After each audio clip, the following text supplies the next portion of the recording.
Friends लिएर आइसके अर्को एउटा नयाँ जबरदस्त भिडियो र आज हामी कुरा गर्नेछौँ Samsung Galaxy F41 को बारेमा। Samsung को बिल्कुल नयाँ सिरिज हुनेवाला छ जसको भित्र एकदमै धेरै पावरफुल स्मार्टफोन देख्न सकिन्छ, त्यो पनि कम प्राइस रेन्जमा। सबभन्दा पहिला यो जुन नयाँ Samsung Galaxy F41 छ यो अफिसियली लन्च हुन लागिरहेको छ 8 अक्टोबरमा।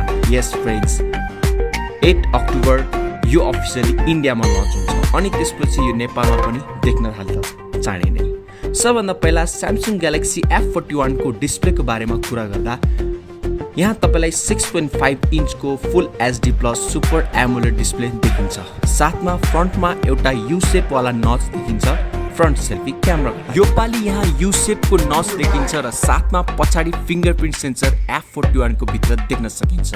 र यसको प्रोसेसरको कुरा गर्दा भने हामीलाई यस्तो लाग्छ कि यो पाली पनि तपाईलाई Samsung Galaxy F41 को भित्र त्यही टिपिकल सेम प्रोसेसर देखिन्छ जुन Samsung को हरेक एउटा मिड रेन्ज डिभाइसमा दिँदै आएको छ र त्यो हो exynoss 9611 भने म यही प्रार्थना गर्छु कि यो प्रोसेसर यो पाली नहोस्।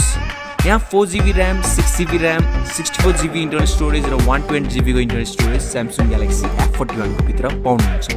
र क्यामेराको बारेमा कुरा गर्दा भने यो पाली Samsung Galaxy F41 को भित्र तपाईलाई ट्रिपल क्यामेरा सेटअप पछाडि देख्नुहुन्छ जसमा मेन क्यामेरा लेन्स 64 मेगापिक्सल को, सेकेन्डमा 8 मेगापिक्सल को वाइड एंगल लेन्स र थर्डमा र लास्टमा 5 मेगापिक्सल को डेप्थ लेन्स।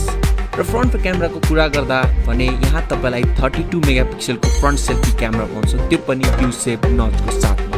ब्याट्रीको कुरा गर्दा भने यो पाली यहाँ 6000 mAh को बिग ब्याट्री पाउँछ। साथमा 15 वाट को फास्ट चार्जिङको सपोर्ट पनि यही को भित्र देख्न सकिन्छ। अनि अरु पनि धेरै फिचर देखिन्छ जस्तै एन्ड्रोइड 10 को अपरेटिङ सिस्टम पाउँछ, USB टाइप C पोर्ट देखिन्छ, साथमा हेडफोन ज्याक को सपोर्ट पाउँछ भने यो सबै चीजको साथमा यो फोन लन्च हुने वाला छ 8 तारिक अक्टोबरमा। अब प्राइसलाई गेस गर्ने हो भने फोन कुन प्राइस रेन्जमा लन्च हुन सक्छ भने यो फोनको भित्र जति पनि स्पेक्स छ यो सबै चीजलाई हेर्दाखेरि हामीलाई यस्तो लाग्छ कि यो जुन स्मार्टफोन छ 25,000 को आसपासमा देख्न सकिन्छ नेपालमा। भने तपाईलाई के लाग्छ Samsung Galaxy F41 को प्राइस कति हुनुपर्छ? तपाई मलाई तल कमेन्ट्स गरेर जरुर भन्न सक्नुहुन्छ। यदि यो भिडियो राम्रो लाग्यो भने मेरो च्यानललाई सब्स्क्राइब गरेर मलाई सपोर्ट गर्न सक्नुहुन्छ। भेट्ने छौं अर्को नयाँ भिडियोमा। Thanks for watching.